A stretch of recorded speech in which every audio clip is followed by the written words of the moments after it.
আমাদের মনে রাখতে হবে যে শ্রমিকদের মজুরি সংক্রান্ত দাবি কোনো দয়া দাক্ষিণ্যের বিষয় নয়।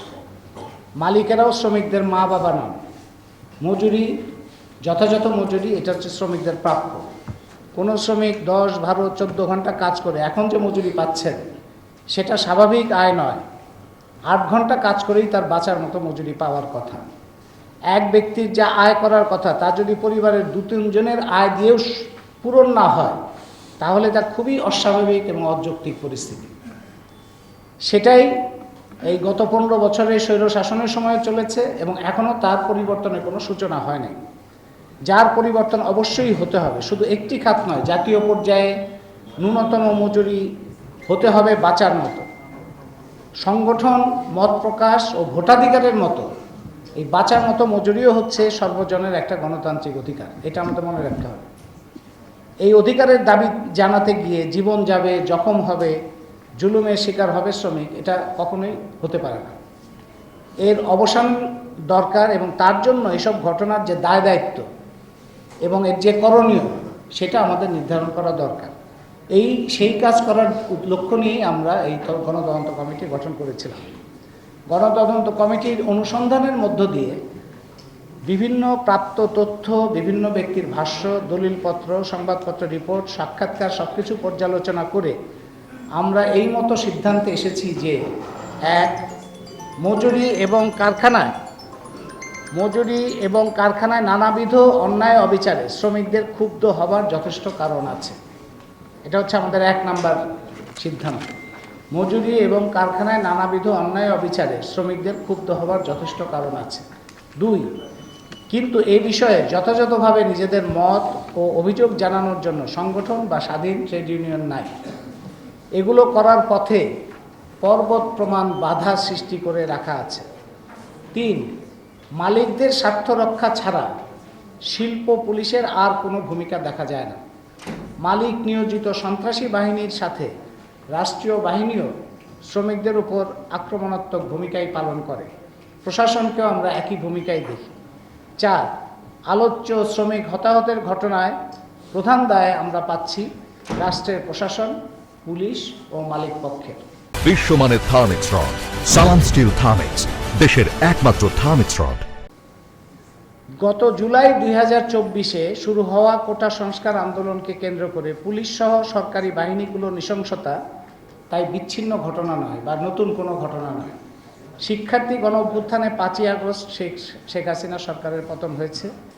এই সময় পুলিশ কিংবা অন্যান্য বাহিনীগুলোর আইন বহির্ভূত হত্যাকাণ্ড নিয়ে বিশ্বজুড়ে নিন্দার ঝড় উঠেছে। কিন্তু বিদ্যমান আইন, বিধিবিধান এবং রাষ্ট্রের ভূমিকার পরিবর্তন না হলে রাষ্ট্রীয় নৃশংসতার অবসান হবে না। সেটার লক্ষণও আমরা দেখতে পাচ্ছি। বর্তমান বিষয়ে সামগ্রিক তদন্তের পরিপ্রেক্ষিতে যেসব বিষয়ে পরিবর্তন আবশ্যক সেগুলো চিহ্নিত করে নিচে আমরা একটা সুপারিশমালা উপস্থাপন করছি। গত কয়েক মাসে দেশের রাজনৈতিক পরিস্থিতি, রাষ্ট্রীয় নৃশংসতা, পুলিশ সহ রাষ্ট্রীয় বাহিনীর ভূমিকা পর্যালোচনা ও পরিবর্তনের যে তাগিদ উপস্থিত করেছে এই গণতদন্ত কমিটির সুপারিশমালা, সেই পরিপ্রেক্ষিতে খুবই প্রাসঙ্গিক বলে আমরা মনে করি। সুপারিশমালার মধ্যে আমরা 9টা সুপারিশ উপস্থিত করেছি এই তদন্ত থেকে। 1 নাম্বার, শ্রমিক হত্যার যথাযথ তদন্ত করে দায়ী ব্যক্তিদের দৃষ্টান্তমূলক শাস্তি নিশ্চিত করতে হবে। এত মাস হয়েছে, তার কোনো মামলাও হয় নাই, তদন্ত হয়নি, কিছুই হয়নি, সেটা করতে হবে। সেটা হলো 1 নাম্বার। 2 নাম্বার, পুলিশ ও তৎকালীন সরকারি দলের সন্ত্রাসী বাহিনী শ্রমিকদের উপর হামলা করেছে, গুলি করে হতাহত করেছে, তারপরে আবার সেই শ্রমিকদের নামে মিথ্যা মামলা দিয়ে আটক করেছে, নির্যাতন করেছে। হয়রানি এখনও অব্যাহত আছে। অবিলম্বে সবাইকে ক্ষতিপূরণ দিয়ে দায়েরকৃত সব মিথ্যা মামলা প্রত্যাহার করতে হবে। 3, প্রচলিত আইন ভঙ্গ করে কোনো পুলিশ যদি কাউকে খুন কিংবা জখম করে তাহলে ব্যক্তি পুলিশের সাথে সাথে স্বরাষ্ট্র মন্ত্রণালয়কেও তার দায়িত্ব নিতে হবে।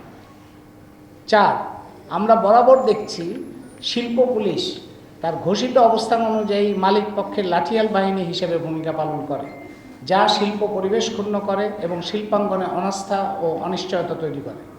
সেজন্য শিল্পের স্বার্থে এই বাহিনী অবশ্যই বিলুপ্ত করতে হবে। 5, সাধারণভাবে পুলিশ যে রাষ্ট্রীয় বাহিনী হবার বদলে ক্ষমতাবান ব্যক্তি ও গোষ্ঠীর ব্যক্তিগত বাহিনী হিসেবে কাজ করে কিংবা দুর্নীতিতে নিমজ্জিত হয়ে শ্রমজীবী মানুষের উপর নির্যাতন চালায়, তার কারণ এর গঠন ও নিয়োগ প্রক্রিয়া। আমলা নির্ভর বিদ্যমান নিয়োগ প্রক্রিয়া পরিবর্তন করে পুলিশ কমিশন গঠন করতে হবে। কমিশনে নাগরিকদের সংশ্লিষ্ট করে নতুনভাবে জনগণের কাছে জবাবদিহি নিশ্চিত করে দুর্নীতিমুক্ত নিয়োগ প্রক্রিয়া চালু করতে হবে। আমরা জানি যে এই পুলিশ নিয়োগের ক্ষেত্রেও, যে পুলিশের কাজ হচ্ছে আইন রক্ষা করা, সেই পুলিশ নিয়োগের ক্ষেত্রেও বেআইনি নিয়োগ বাণিজ্য একটা ভয়ঙ্কর ব্যাপার। একেবারে পুলিশ প্রশাসনের উচ্চতর পর্যায় পর্যন্ত এই নিয়োগ বাণিজ্যের 50 লাখ, 60 লাখ, 70 লাখ, 1 কোটি, 2 কোটি, 3 কোটি এগুলির কাহিনী আমরা শুনি।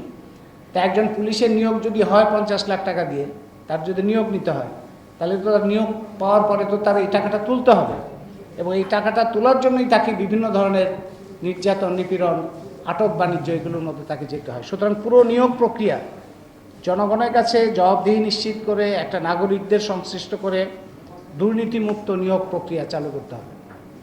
6, মজুরি নির্ধারণ, শ্রমিকদের মজুরি নির্ধারণ ও নির্দিষ্ট মেয়াদে তার পুনর্বিন্যাস করার গ্রহণযোগ্য প্রাতিষ্ঠানিক প্রক্রিয়া নিশ্চিত করতে হবে, যাতে মজুরি নিয়ে আন্দোলনে শ্রমিকদের রাস্তায় নামতে না হয়। কিছুদিন পরপরই যে রাস্তায় নামতে হয়, সেটার বাধ্যবাধকতা যেন না থাকে। মজুরি বকেয়া রাখা, জালিয়াতি, প্রতারণা এগুলো বন্ধ করতে হবে। 7, কারখানায় সুস্থ কর্মপরিবেশ এবং সকল শ্রমিকের সংগঠনের অধিকার নিশ্চিত করতে হবে। শ্রমিকদের সংগঠনের অধিকার বাধাগ্রস্ত করা শাস্তিযোগ্য অপরাধ হিসেবে বিবেচনা করতে হবে। যৌন নিপীড়ন বিরোধী নীতিমালা প্রণয়ন করে সকল কারখানায় তা বাস্তবায়ন করতে হবে। 8, বাংলাদেশে কার্যকর শ্রম আদালত নেই। শ্রম আদালত বলে আমরা যেটা দেখি, এগুলো হচ্ছে একটা সম্পূর্ণ প্রহসনের মতো। এই শ্রম আদালতে শ্রমিকের স্বার্থ রক্ষা কিংবা শ্রমিকের বিরুদ্ধে কোনো অন্যায়ের বিচার পাওয়া, এটা একটা অসম্ভব ব্যাপার। সেই জন্য আমরা বলছি যে শ্রম আদালত আছে তার সংখ্যা বাড়াতে হবে এবং শ্রমিকদের সমান সুযোগ নিশ্চিত করতে প্রয়োজনে শ্রমিকদের প্রাতিষ্ঠানিক সহায়তা দিতে হবে। এবং 9, শ্রমিক হতাহতের ক্ষতিপূরণ বর্তমানে যেভাবে নির্ধারণ করা হয় তা একেবারে অগ্রহণযোগ্য এবং অপমানজনক। ক্ষতিপূরণ এমনভাবে নির্ধারণ করতে হবে যাতে হতাহতের জীবনের জন্য তা যথেষ্ট হয় এবং একই সঙ্গে তা যাতে অপরাধীর জন্য যথেষ্ট চাপ সৃষ্টি করতে পারে।